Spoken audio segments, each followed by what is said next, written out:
and welcome to the Amargi Mosaic. We're so glad you've joined us today.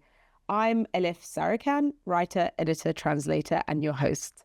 At the Amargi Mosaic, we're piecing together conversations from Kurdistan and the Middle East, bringing you stories and insights you might not hear elsewhere. We're a grassroots-funded media collective powered by journalists and academics who believe in independent voices, not corporate agendas.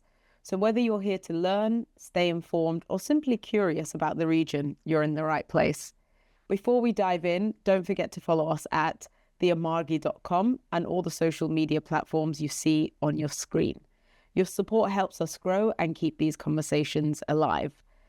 And today we're having a conversation that I am really, really deeply personally interested in, and with someone who, through engagement with their work, I've learnt a lot from.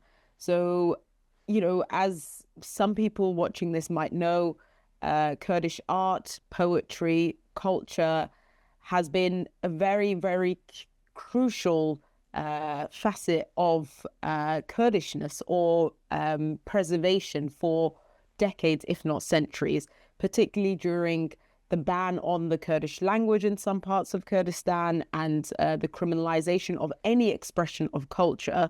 The way that particularly Kurdish art and all the different forms of it were practiced, often in a clandestine way, was absolutely crucial in preserving Kurdish society and culture.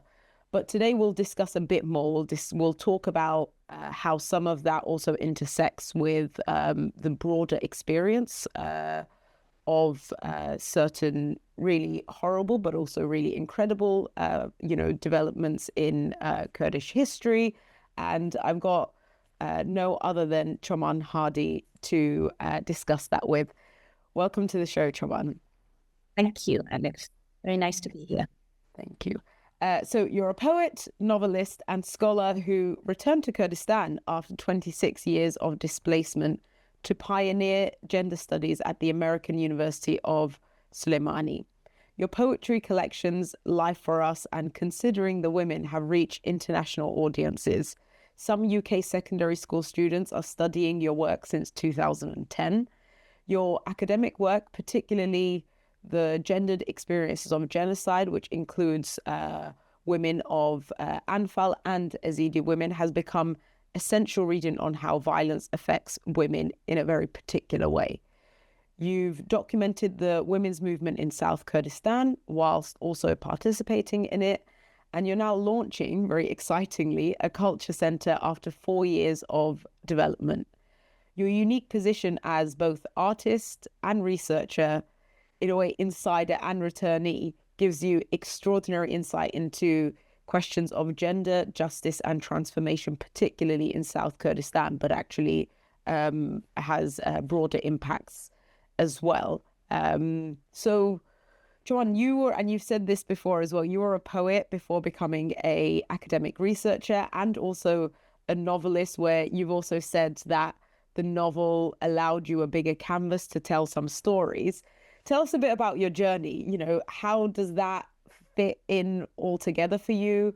How do you see your journey from, does it feel kind of, fitting that you were a poet before an academic researcher? Tell us a bit about that. Thank you for that question. Yeah, I mean, poetry was never something extraordinarily out of reach for me because my father was a poet. And he recited a lot of poetry by heart, whatever came up, whatever the situation, whether he was angry or sad or disappointed, he always had a few lines that were relevant. So for me, poetry was a very accessible way of pausing before an issue, really, and reflecting on certain things, expressing how you feel, communicating ideas. These were part of my daily life. But I had never thought that I would write poetry until my early 20s. All the poetry I had read as a teenager was very much by the classical Kurdish poets at the time. They were very patriotic, or they were about love, but they were always about a particular kind of romance, which was just women's beauty and women's, kindness and so on. And I just didn't see myself in that worldview. I just didn't think that's for me until I went to Iran and read some of the contemporary Persian poets, and in particular Furugh Farrokhzad. At the time, I was also going through a lot of reflection about my position in society as a teenager, young woman, all the restrictions I was experiencing. We were forced to flee to Iran when I was in my early teens, and I had to wear the hijab and I had to learn Persian in order to go to school and so on. And I was facing many restrictions at that age, things that my brothers weren't facing or my cousins weren't facing. So it came all together, and I started thinking of poetry as a means of expression. But it was still in my early 20s when I fell in love that I started writing poems. And I think I went through a similar trajectory to my father, who started out as a poet, but then because of political situation, he got to a point where he thought poetry is too passive. When violence is happening, when tragedy is unfolding, when your community is under attack, poetry seems too passive and you need to be a bit more engaged. He got involved in politics. Ironically, he's still remembered for that one collection of poems he wrote as a young man. Many of the poems have turned into classic songs. And I find myself doing similar things. So I got engaged in academia. At the time, I was living as a young woman in Britain. This was early 90s. And at the time, knowledge about Kurdish issues was very rare. I mean, we regularly had to take out a pen and paper and describe to people, where do the Kurds come from, which countries, and why are we here? Why can't we live peacefully in Iraq or Iran or Turkey and so on? Which, nowadays, younger generations don't have that problem. So much has moved on, so much awareness about what's going on in the region. At the time, I felt that I was in the right place to tell that story, to speak about that story, to also, resolve gender issues through thinking, creating, but also researching academically. So my PhD research was about women refugees in Britain, Kurdish women from Iran and Iraq. My postdoc research was about gender and genocide, and that's when I returned home to study the situation of unfiled surviving women. It took me 5 years to do that. And that, during my PhD and postdoc, I became more and more interested in coming home and being able to contribute to the, post-conflict or during conflict reconstruction work. And but while I have come back and I established gender studies at the university, and we initiated the first gender studies minor, I've come to the realization that actually storytelling matters. People relate, people understand. They may not relate to research, they may not trust academia, they may not trust gender studies, but they do respond to stories. And I've come back full circle to literature and culture as a means of communicating, advocating for justice, social justice, but in particular women's rights. And perhaps the research into, because these are two obviously really big areas that can contain a lot of pain, but also a lot of hope. Refugees in, whether it's refugees in Britain or women surviving genocide. And you said once that the most inspiring thing that you find about humanity is courage. And it seems that broadly, that is a shared sentiment among many people, that you can see big monuments and so on and, be kind of moved by them in the moment. But what seems to stay with people is the courage in others. And I wonder if, kind of documenting the courage or experiencing the courage of how women, refugees rebuilt their lives, often from literally scratch, whether it's as refugees or surviving genocide, which often comes with displacement as well, perhaps not to such far distances, but does include displacement as well. Has documenting that, courage changed your creative work as well? Because I believe you did poetry, academic work, and then went back to the novel. Is that correct? Yes, and also more poetry recently. Yeah. I think one of the things that we used to think, that at least I did, and I guess many journalists did too, that we need to expose injustice, and we need to talk about injustice, and we need to provide evidence for it, provide the information about the daily lives of the oppressed, of those who live in the margins, of how they suffer because of the structural barriers they face. But I've also come to the realization that actually just talking about the suffering creates only hopelessness. And, if you're bombarded, and we are nowadays in particular with modern day social media and media, online media, we're continuously bombarded by stories of things that are not functioning well, or things that are going wrong, or people who are suffering. And I think to a certain extent, of course, it's important to know about that, but it's also important to not forget that those same people actually are not just victims, they're also survivors. They're also gracious people, hospitable people, funny. They make their lives, they love, they care. And to just tell the story of their suffering, of their victimization, is in a way objectifying them, or instrumentalizing them, or reducing them to a story of pain, which they are not. And I was continuously struck by the way women who had really, their lives had been devastated, in particular with the survivors of the Anfal genocide, survived gassing, incarceration, death of children, husbands and brothers and cousins ended up in mass graves. Despite that, came back poor to the city margins and rebuilt their lives alone, while also caring for elderly relatives and younger children. And they played the role of the father and the mother. They were the caregiver, but also the provider in a patriarchal society that still sees women as weak. And how they had managed, not only that, but to still be good human beings who laugh, who care, who are still kind to the guests they don't know, they would be welcoming.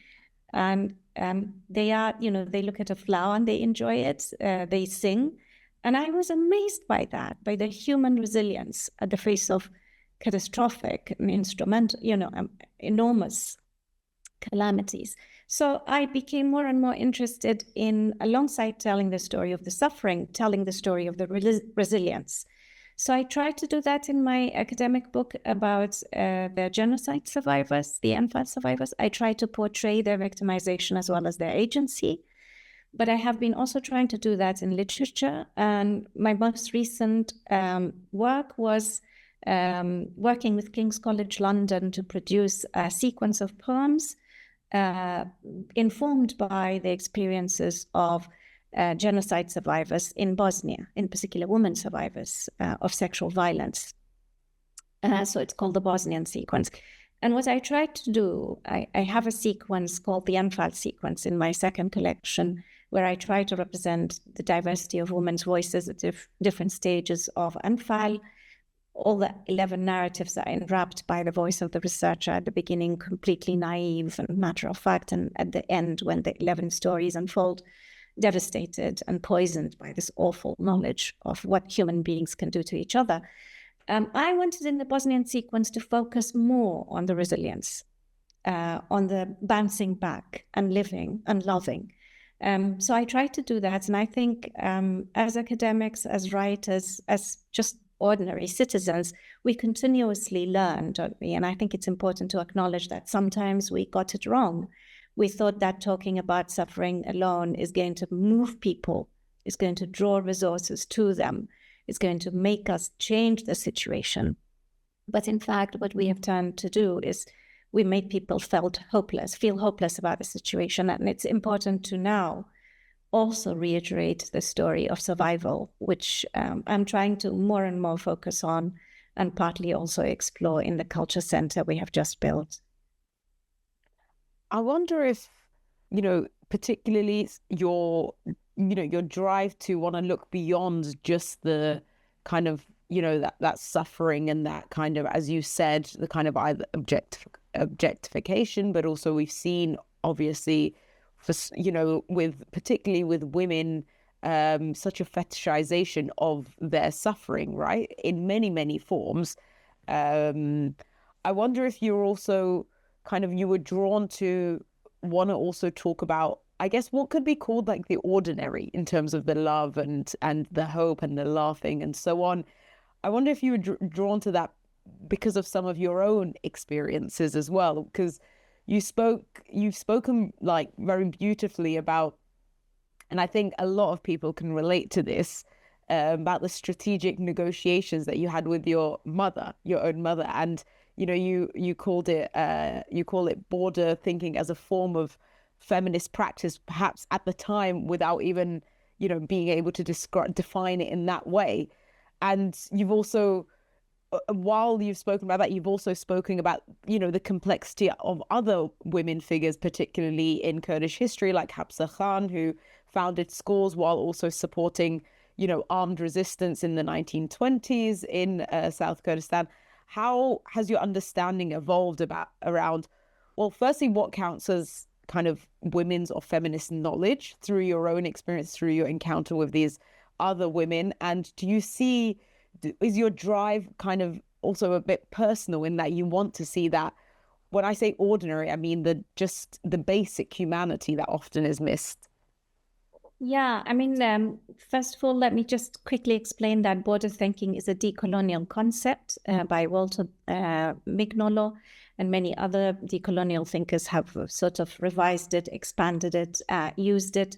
And it's supposed to mean where those who are living at the margins of the colonial system, whether it's knowledge or power or identity, have got their own contrasting forms of knowing. But to me, I think it's not just, this is the colonial knowledge, the sort of rational, masculine knowledge structure, epistemic structure of the West. We have alternative ways of knowing, but of course we cannot just because it's alternative and it's authentic or it's native to our own community, it does not have to be right. Sometimes very unfair practices like honor killing or gender oppression or inequality, injustice towards disability, people, ethnic minorities, and so on exist. So I think for me, border thinking is thinking that emerges from the border between the colonial and the colonized, the superpowers, and the margins. And I think it's at a critical perspective of both. So the particular example I gave in that article that you mentioned was, I lived in the West as I was in my early 20s, figuring my way out of the system. And I came from a very community-focused, group where happiness of the community comes before the individual. And I ended up in a society where individualism was very much the center. So you would continuously be encouraged to listen to your heart and do what you want, and you are the most important person. So I don't particularly think any of them is 100% correct. I think we see now in the West that individuality has led to a lot of isolation, loneliness. We are trying to reconnect with other community members, with family, extended family, and so on. Whereas also extreme community-based organizations like ours, or communities, communal ways of thinking, suppresses different voices, individual voices, in particular women's voices, and their experiences of unhappiness are usually silenced for the good of the group.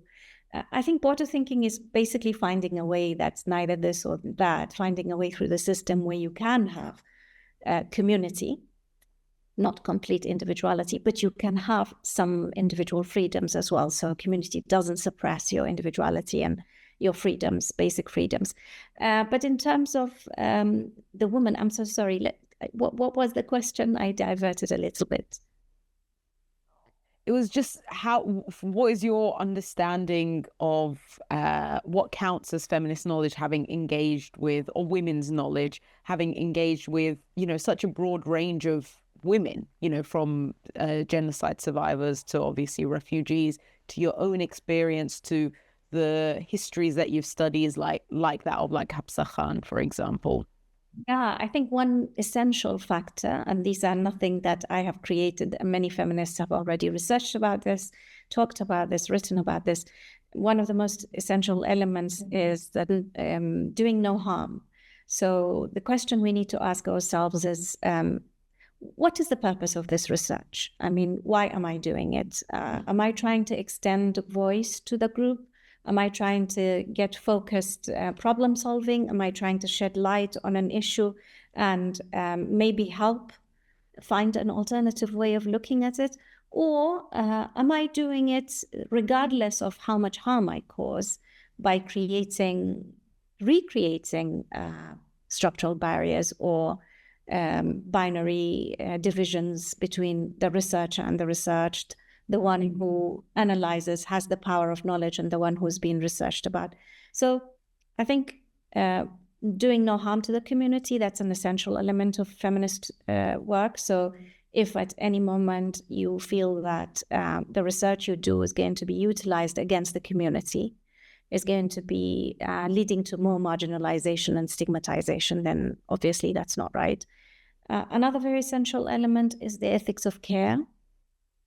I think we care in different ways. When I was doing my research, I realized it's much easier for you to engage and respond to the needs on the ground in certain situations. For example, when I was researching about refugee women's lives, it was much easier for me to help translate a form, complete a form, call the housing association, or find a GP for the woman who needed help, or inquire about a school for her child, or find out about a library in that neighborhood. That was much easier for me to do. But when I was working with genocide survivors, the needs were very dire and extremely raw. There were women who were survivors of gas attacks, who were severely ill. They needed continuous care. The hospital was far away from them, and the costs of hospitalization were very high. I had at times, collected a bit of money to help, but that was no structural or long-term help. So it's very difficult to say that one model works for all, but I think essentially one should respond to the needs on the ground, not just as a famous feminist scholar says, sit in the shadow and watch the dancers. I think we have a responsibility to respond to the needs as much as we can. And that is partly why I returned home, because I got to a stage of living abroad in Europe in particular, of realizing that I cannot make much of a difference from a distance. And when I was doing my field work in Kurdistan, I realized that speaking to young people and providing a few workshops and seminars, I realized that even within the space of a few hours, you could get the younger generation to rethink certain things. And they are our hope, because their minds are not made up. And I was very much interested in working in the education sector, in particular in university, where you can share knowledge, produce knowledge, help democratize knowledge, make it accessible to the community. And that was part of the reason why we got some funding from the European Union to translate gender studies resources into Kurdish and Arabic, to make it accessible to students who don't go to private universities, but actually study in the public universities, which are in Arabic and Kurdish.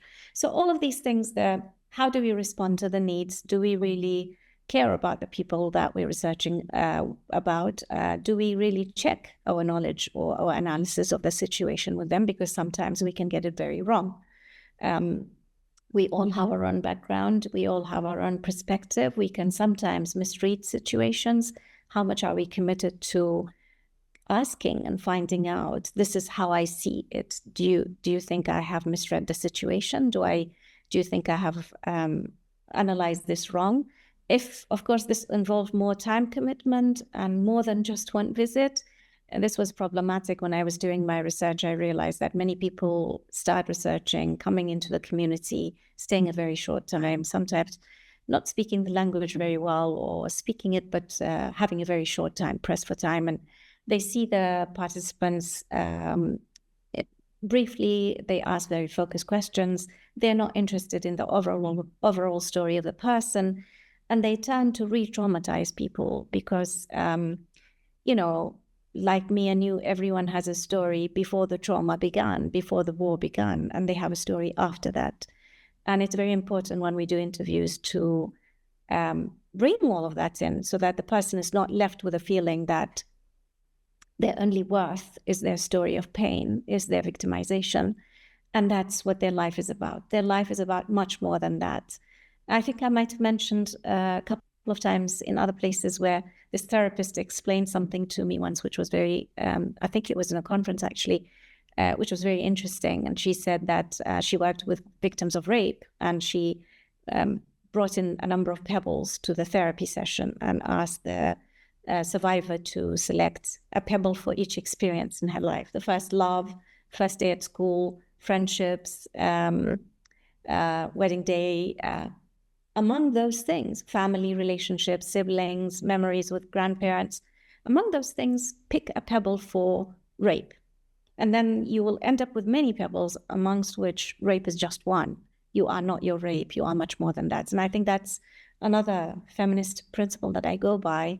And that is when we interview people to make sure that they're not left with that feeling that they only matter because they're victims and their life is only about victimhood.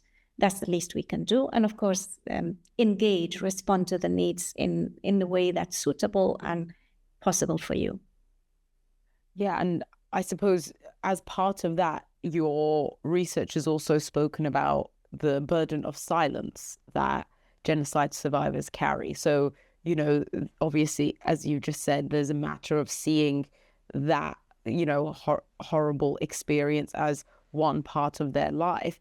But your research has also documented the difficulty and the pain and all the obstacles of even getting to that part of sharing, right? And, you know, that's, you also talk about that as a burden of silence. And, you know, you've said also you've cried with Anfal survivors, supported Ezidi women from research fatigue, and you yourself have also been, you know, under kind of both pressure and also certain forms of you know, attack along the way of your work as well. And, you know, you spoke a bit about also navigating the tension between the historical necessity of testimony and the violence of making women's pain visible. You know, you just spoke about that. Is that why you chose to use existing documentation rather than conduct so many new interviews with Ezidi survivors? And what does this, you've spoken a little bit about it, but can you tell us about what this might teach us about ethical research? Yeah, I mean, I wrote a chapter for a book about gender violence, and it was about gender and genocide. And I compared the situation for Anfal surviving women and the Yazidi genocide survivors. And the burden of silence that you talked about, it's very interesting because I found that while the Anfal surviving women were not given the space to talk about sexual violence, you know, it was very dangerous to do that. You could be further victimized. You could lose your children.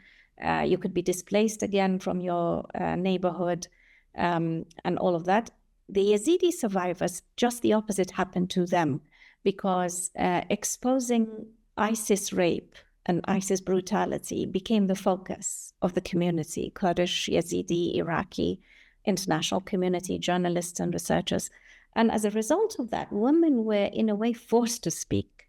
But in both cases, when women are not allowed to speak or the discourse changes and the women are forced to speak, both times you see that it's not a woman's choice to speak or be silent. And I think what I was trying to say is that when women feel safe and when they want to speak, the situation should be, circumstances should allow for women to explore these stories and address them. But when they don't want to speak, when they are re-traumatized by it, when they're re-stigmatized by it, and they don't want to speak, they should not be forced to. Either way, we saw that women's choice is completely ignored in both cases. And of course, that was the reason why I chose the Ezidi testimonies that was already collected by Yezda organization, because at the time when I started writing this chapter, everybody was interviewing Yazidi surviving women, you know, journalists, researchers, government officials, everywhere. And sometimes they were lied to. There were UN reports talking about how journalists had gone to these women. They had said, we are not going to talk to journalists anymore. And they had said, look, I'm a healthcare provider. I'm trying to get you support. You need to tell me your story. And then later they realized in the interview, actually, that was a lie. They were journalists or researchers. So this idea that women cannot even have control over their story, whether they speak or be silent, it's another very patriarchal notion, of course.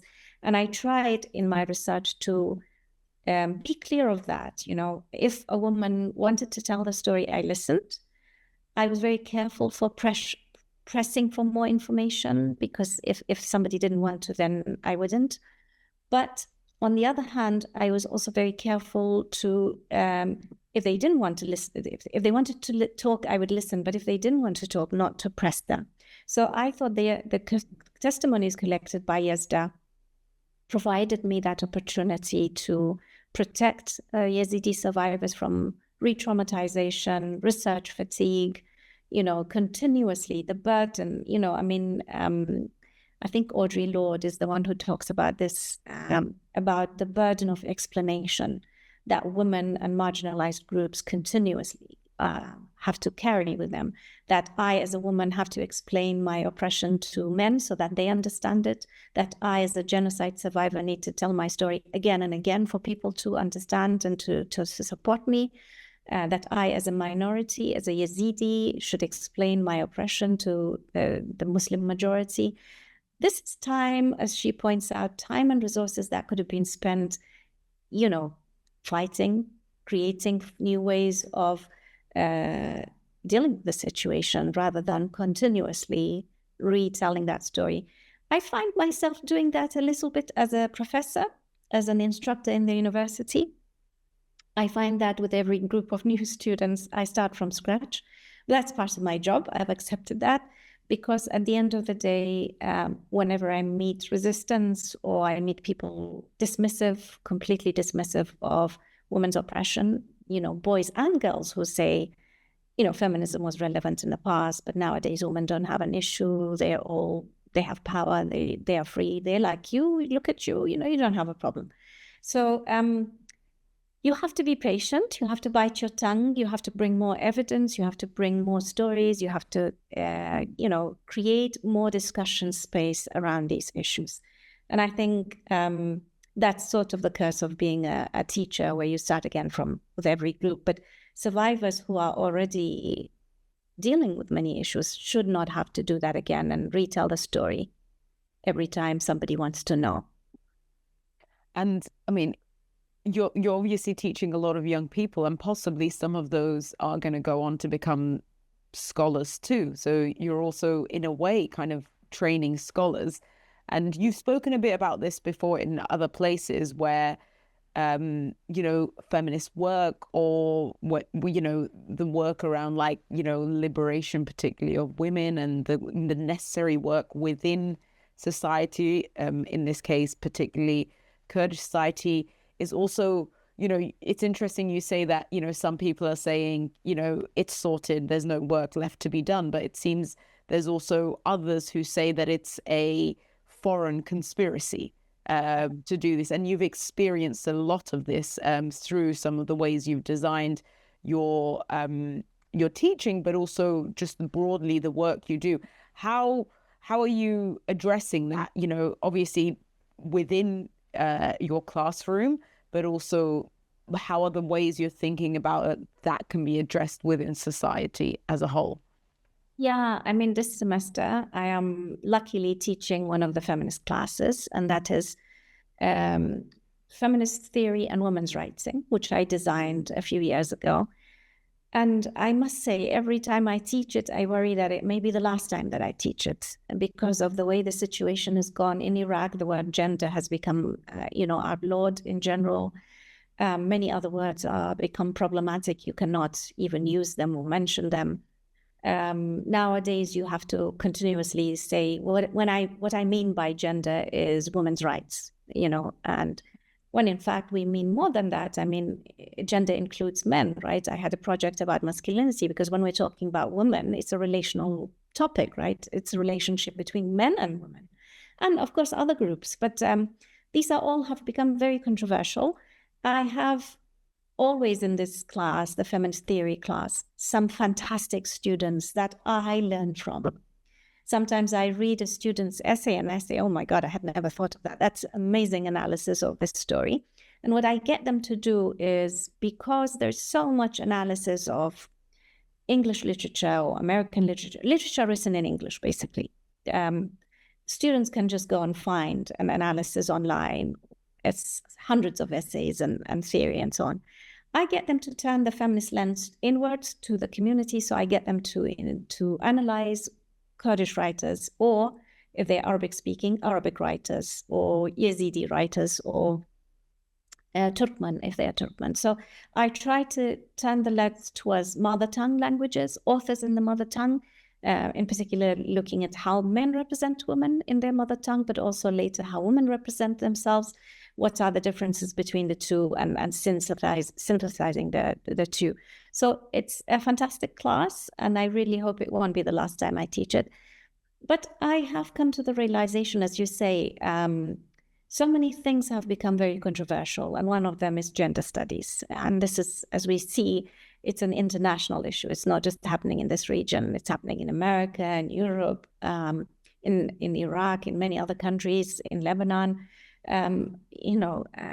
So we are facing a big wave of anti-women's rights movement. But of course, another part of the issue is, in this community, gender studies is also seen as a Western concept, that, it's not authentic, it does not come from the community, therefore it's not useful to us, it's an instrument of Western colonization. We don't have those problems. They have women's objectification, they have pornography, they have, extreme capitalist, blah, blah, blah. We don't have these issues. Oh, women are protected. Oh, women are doing well. There is another level to it, and that is, we see internationally that actually logic that was supposed to be logic, analysis, data, research, these are all rational ways of interpreting the world and analyzing and so on, are not working, or they're failing. I mean, rationality was mostly associated with masculinity. Emotions are mostly associated with femininity, and emotions were rejected for a long time. They're not appropriate ways of knowing, right? A woman feels things or has an intuition, or from her experiences certain things. It's not, you don't have data. I mean, so much has been written about this in post-colonial and decolonial theory. But what I'm trying to say is that despite that, as a poet, I see regularly that when I'm trying to give a seminar or a workshop about women's rights, there's a lot of resistance. And sometimes young boys, religious extremists come to argue with me and to stop me from speaking and to silence me and to not allow me to finish my sentence. But when I read poetry about it, there's a lot more acceptance and reception. And I think it's partly because poetry is a traditional means of sharing knowledge. It has a very long history, oral tradition, and later poetry was our writing of our history, our sharing of knowledge, our means of communicating. It has many deep roots within our psyche, our, community experiences. Literature in general, stories in general, do create empathy, because beyond the world of logic, emotions matter, stories matter, personal connections matter. And that's partly why I have decided to move back to creating a space for creativity. Maybe academic debate, maybe receiving funding from Western organizations in order to do research and training in gender studies are now, seen as foreign forms or rejected forms of sharing knowledge or extending knowledge or whatever. But poetry and literature and the arts still work. And I think they're fantastic means of empathy building, consensus building, creating an understanding between people. So the culture space we have designed, it includes an artist in residence space where artists, one or several, could come and stay. It's a 4-bedroom house. And it's also a space where we have residential creative writing courses and non-residential. We are hoping in the future to have, painting courses, any kind of sharing knowledge through training, but residential courses where people come and stay and learn a skill and build a community together and work together to, imagine what it would be like if there was justice. And I think that's one of our failures, that we know that things are bad. We try to fix them, but none of us can imagine what it would look like. Well, some people have tried, we have utopian fiction, but I think creativity will help us to imagine that world that we want to build. And maybe when we imagine it, we will have the tools to work towards it. And I generally see that when you're working with social justice or women's rights or any minority rights, you have to use all the tools that you have at your disposal, right? It could be teaching, it could be research, it could be the arts, it could be advocacy. We need to use all the, reforming the laws, working on the symbolic world of literature and media, at the same time providing services to those in need, at the same time producing knowledge and analysis about structural barriers that people face, and so on and so forth. We need to utilize all the forms.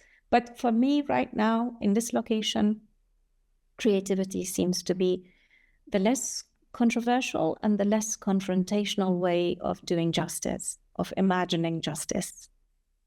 And I suppose in many contexts, from kind of experiences of systemic fascism in, some parts of Europe and the world to authoritarianism, the creative arts have often acted as a bit of a Trojan horse, right? Where there is a bit more space to push certain boundaries, and you can something looks like something else, but actually it can achieve a different aim, right? And I know you spoke very briefly about the cultural center that you've been working on for about 4 years, and I think you said will finally launch in December 2025. Can you is there a name? What will it be called? Can you tell us just describe it a bit more and the kind of longer term vision for it as well? Yeah, thank you for this opportunity. Actually, it's been a long story of perseverance, because at times it's a struggle. We bought this land outside the city. With my husband, we are both returnees. I lived abroad for 26 years. He lived abroad for 29. We're both from the region, and we came back wanting to be involved in the change, in the redevelopment, in the improving of the situations that exist. And the thing that we continuously asked ourselves is, what can we do? What can we as returnees to do to a land, returnees to a land where there's still continuous conflict? There are many regional agendas driving the discourse. There is still marginalization. There is still problems with the central government. There's a lot of social justice issues that were suspended for years because of the Kurdish revolution. So many issues are hanging in the air. There's a lot of need. There's a lot of many problems on many layers. Institutions have problems. The discourses are problematic. The education system is problematic. The media is problematic. Women's rights, minority rights, and so on. What can we do? And I think at first I thought my role is in the academic field. My role is to teach, to research, to train. But I've come full circle, as I said earlier, and realized that actually my role is also to use whatever method I have to tell that story, to highlight that story, and to draw attention and create understanding on that. So we bought a piece of land outside the city of Suleymaniye, which is near Hazarmert cave. It's a cave which has ancient remnants of civilization. And it's also near Sheikh Mahmoud's house. Sheikh Mahmoud declared himself king and wanted to secure independence for the Kurdistan region here during the time of the English Mandate. So we are overlooking the city of Suleymaniye. It's about 20 minutes drive from the city. up on a hillside, facing the sunrise, and we have an orchard of pomegranate trees, olives, vine, mulberry trees, and most of all, we have space. The land that we bought had two very shabby concrete houses with small windows, which we renovated. We were very much interested in making this space not just a functional space for people to live in and think in, but to make it beautiful, something that would serve your, aesthetically please, but also spiritually, intellectually, will your imagination. So we used a lot of stone work. We had a stonemason from Afrin, from the Syrian region of Kurdistan, and he helped us design. So the houses are built in the architecture of Suleymaniye, Bashur, Mariwan in Rojhelat, and also Rojava. We wanted to have the three styles of architecture here. We have plenty of arches because they're soft, and for us they also represent books upside down, the spine of a book upside down. So we put a lot of thought into the design of this place, sculpting of the garden, the furniture in the house, and so on. We have a culture hall, it seats about 100 people, and we have the artist's house. And we have started our programming very quietly, receiving scholars and guests who stay for a period and work on a certain project. Usually you would come with a proposal. So you might have written 3 chapters of your novel or 10 poems, and you want to write a few more. And this will give you the isolation that you need from your social obligations and family responsibilities, and a bit of distance from the city, from the cities in general in the region, and a bit of peace and quiet and inspiration to write or to paint or to compose music or make a film. That's the idea. We've had a few residential workshops, storytelling workshops, women's rights workshops, where we bring together groups of women from different cities in Iraq. One of them in particular was called Storytelling Across the Divide, where we had, Arab women, Kurdish women, Sunni and Shia, Yazidi and Muslim, listening to each other, because one of the things that, I'm sure you're familiar with post-conflict is every group thinks they are the victim. And when you are the victim, you don't listen to the other. You feel that you're the only one who suffered. So we wanted to create this space where you actually don't tell your own story. You listen to the other person's story and you tell their story instead. So a lot of bonding and community building. And, the creative world, like any other sphere, needs community, right? You write a poem, you need to workshop it, you need to share it, read it to a group of readers. They give you feedback, you edit until you're happy with it. You need to create a community for people in order to also bounce ideas back and forth, brainstorm, develop projects together, work together as a team, and so on and so forth. So we are hoping that the space we've created is going to be part of the culture scene in Suleymaniye. Suleymaniye is officially the city of culture, the capital of culture in this region. And we're hoping to contribute to the culture scene in that way.